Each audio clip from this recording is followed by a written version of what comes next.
She introduced me as her driver at a party I helped pay for. Said it loud enough for everyone to hear. Afterward, I pulled her aside, confused and hurt. She rolled her eyes like I was being ridiculous. "You should be grateful I even let you in," she said. I didn't argue, didn't raise my voice. I just grabbed my jacket and left. 2 weeks later, her parents showed up at my door. Funny thing, spending years with someone and still feeling like a stranger to them. Or maybe I always knew deep down and just didn't want to admit it. But what happened last month changed everything. I'm 32. My name's Alex, and I've been dating Susan, 29, for about 2 years. We met at a trivia night through mutual friends. She was beautiful, quick-witted, magnetic. Everyone always seemed to orbit around her. I fell hard. She worked in tech support at a downtown company. Entry level, not exactly top of the food chain, but you'd never know it from the way she talked. Like she ran the whole operation. I own a small construction business, general contracting. Not glamorous, but honest work. I built it from the ground up and take pride in that. It provides a good life. At first, things were great. We spent our weekends exploring, trying new food spots, catching obscure indie films at this hole-in-the-wall theater she adored. But now that I look back, there were signs, little jabs about my clothes, jokes about my truck, the fact she never once introduced me to any of her coworkers. I let it slide. I was in love. About a month ago, Susan mentioned a big client appreciation event her company was throwing at a fancy downtown hotel. She was part of the organizing team and stressed about making everything perfect. One night, while scrolling on her phone, she casually dropped that Jessica from IT was bringing her boyfriend. "He's a lawyer or something," she added. I asked if she could bring someone. If I could come, moral support and all. She hesitated just for a second, but I caught it. "I guess," she said, "but it's just corporate stuff. You'll probably be bored." She'd been worrying about money, so I offered to help out. Her rent had just gone up, and she'd been hinting she might need to move. I ended up covering the cost of her new dress, $450, a gift basket for her boss, $200, and a few other party expenses. Not a huge sum, but not insignificant either. The night of the party, I dressed up, my best suit, fresh haircut, everything. When I picked her up, she barely noticed, just asked if I brought the gift basket. As we walked into the hotel, I felt her start to distance herself, physically walking ahead of me, not quite beside me. Then, right before we entered the ballroom, she turned and said, "Maybe you should wait in the bar. I need to check on a few things first." "I'll come with you," I said. "Maybe I can help carry something." She didn't argue, just looked mildly annoyed. The ballroom was impressive. Open bar, appetizers being passed around, lights dim and classy. She spotted her coworkers almost immediately and made a beeline toward them. I followed a step behind. "Everything looks amazing, Susan," said a woman in a sleek black dress. "Who's this?" I extended my hand. "This is Alex," Susan said with a brief pause. "My driver for the evening." The air shifted. The woman looked confused. I my suit. "Your driver?" "Yeah." Susan laughed a little too loudly. "He dropped me off. He's heading out now." Then she turned to me. "Right, Alex?" It felt like getting punched in the stomach. 2 years together, and I was just some chauffeur now. I gently took her by the elbow and led her aside, away from the crowd. "What the hell was that?" I asked quietly. She rolled her eyes, glancing over her shoulder. "These people are important. My career's on the line. You should just wait in the car or something." "I helped pay for this party," I reminded her. "I bought your dress." That's when she looked at me, face sharp, cold. "You should be grateful I even let you in." Everything clicked. All the signs, the comments, the little digs. They weren't quirks. That was her. I didn't yell, didn't argue, just nodded. "You're right," I said, and I left. I got my jacket from Coat Check, walked out, and drove home in silence. By the time I pulled into my driveway, I had over a dozen missed calls and texts from her. "Where are you? Seriously, you're just leaving me here? You're embarrassing me." Stop being dramatic. I didn't answer. Just turned off my phone and cracked open a beer. Strangely, I felt peaceful, like I'd finally woken up. The next morning, Susan showed up at my place. Puffy eyes, but makeup flawless. Always polished, always prepared. You just left, she said, indignant. I had to get an Uber. You call me your driver, I said, leaning on the door frame. It was a joke. God, you're so sensitive. These people are important. I didn't want them thinking I was dating a contractor. I said it for her. Right, a contractor. She looked mildly ashamed, but not truly sorry. That's not what I meant. It's just complicated. Work politics, you know? Then came the tears. She was good at that, like she could summon them on cue. She said she was sorry, that she was stressed, that she'd make it up to me. She suggested a weekend away. Just us. I love you, she said, touching my face. You know that, right? I let her think I bought it, made her coffee, listened. She left soon after, convinced we were fine. A few days later, everything seemed normal. She was more affectionate, texting nonstop, talking about our future. Then one day she called, sounding excited. Babe, guess what? My birthday's coming up in a couple of weeks. I was thinking of having dinner at Antelli's with some coworkers. You know, network a bit. Sounds great, I said calmly. Yeah, but I'm kind of short after the party stuff. Could you help cover it? You want me to pay for it? I asked, already knowing the answer. It would mean so much to me. Just work people, nothing big. They require a card on file.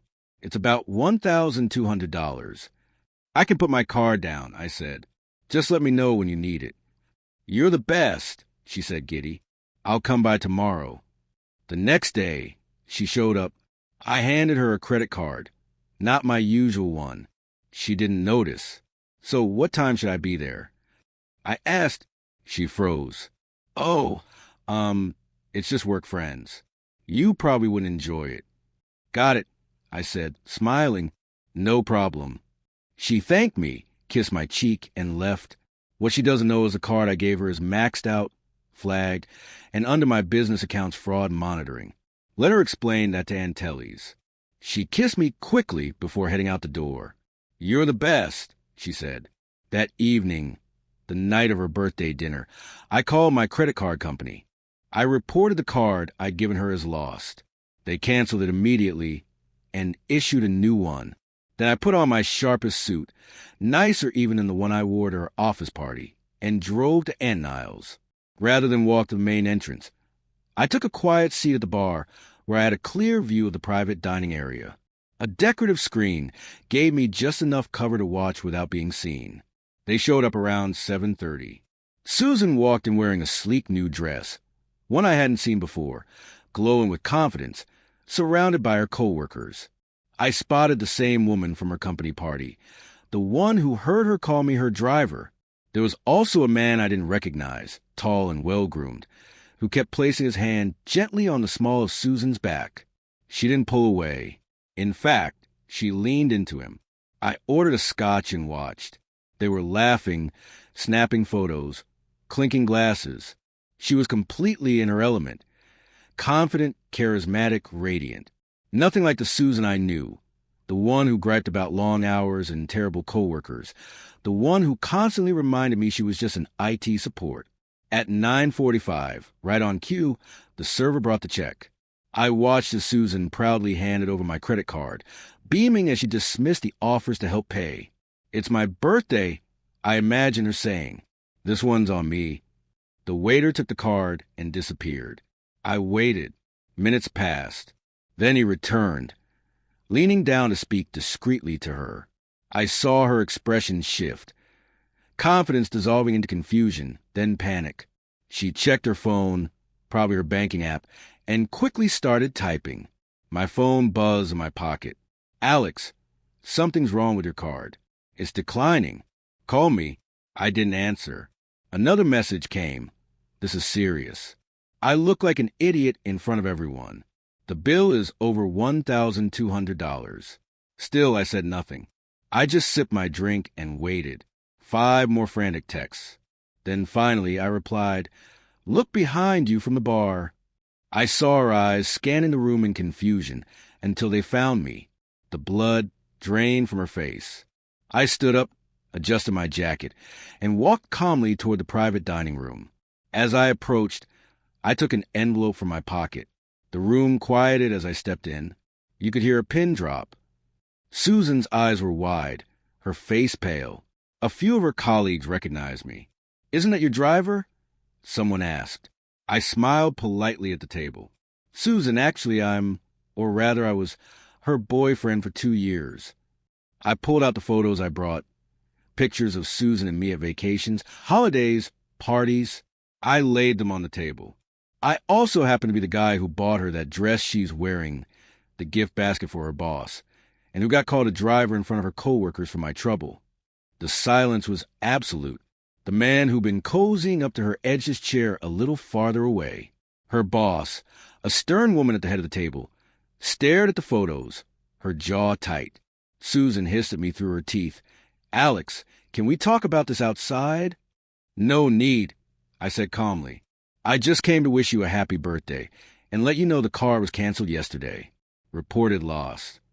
"You did what?" she shrieked, composure gone. I stood straighter, fixing my jacket. "Oh, and to answer your question from a couple weeks ago, no, I'm not grateful you let me in, but I am grateful for the clarity." I turned to the table. "Enjoy the rest of your evening, everyone. The check's all yours, Susan." She jumped to her feet, grabbing my arm. "You can't just leave. At least help pay for it." I looked at her hand on my arm, then met her eyes. "Off," I said quietly. Then I walked out. Behind me, I heard chaos break out.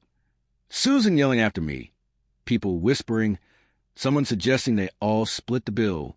I never looked back. The next day, my phone lit up with messages.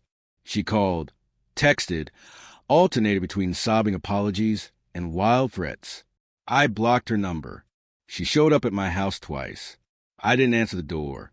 She left voicemails from friends' phones, tearful, desperate. I deleted them all. A week later, one of her coworkers messaged me on LinkedIn. Apparently, there had been an HR investigation at her job. Her boss had found out she'd been lying about her position and taking credit for projects she wasn't part of. The guy from the dinner, a senior developer she'd been secretly dating, he distanced himself immediately after the blow-up. 2 weeks after the birthday dinner, there was a knock at my door. I opened it to find an older couple, Susan's parents. I'd only met them once before. "Alex," her father said, clearly uncomfortable. "May we come in?" I let them in. We sat down in the living room, an uneasy silence settling between us. "We came to apologize," her mother finally said. "For everything," her father nodded. "She's been a mess since that night. Lost her job. Moved back in with us." "I'm sorry to hear that," I said. And truthfully, part of me meant it. I hadn't wanted revenge. I just wanted out. "No," her mom said firmly. "Don't feel sorry. She did this to herself." They explained they'd always known Susan could be materialistic. They'd spoiled her, encouraged her to find someone stable. Her dad even admitted they once told her to use her looks while she still had them. She told us what happened. He said eventually, first, she made it sound like you just humiliated her out of nowhere, but then she confessed the whole story. Her mother reached into her purse and pulled out an envelope. She's too ashamed to come herself, but we made her take responsibility. Inside was a check for $925 and a short handwritten note. It covered the dress, the gift basket, and the rest. We made her sell some of her designer stuff to come up with it. Her father added, "It's a small step, but it's something." I folded the check and slid it back in the envelope. "Thank you. I appreciate you coming by." Apparently, Susan had deleted all her social media accounts and was focusing on personal growth. As for me, business is good. I've started dating again, cautiously. I had coffee with a woman last week. She's a kindergarten teacher. When I told her I was a contractor, she asked thoughtful questions and seemed genuinely interested. Sometimes I think back to that moment in the hotel ballroom when Susan introduced me as her driver. It stung, but now I'm thankful for it. Some people reveal who they are in big, dramatic moments. Others show you in smaller, more casual ways, offhand cruelty, little lies.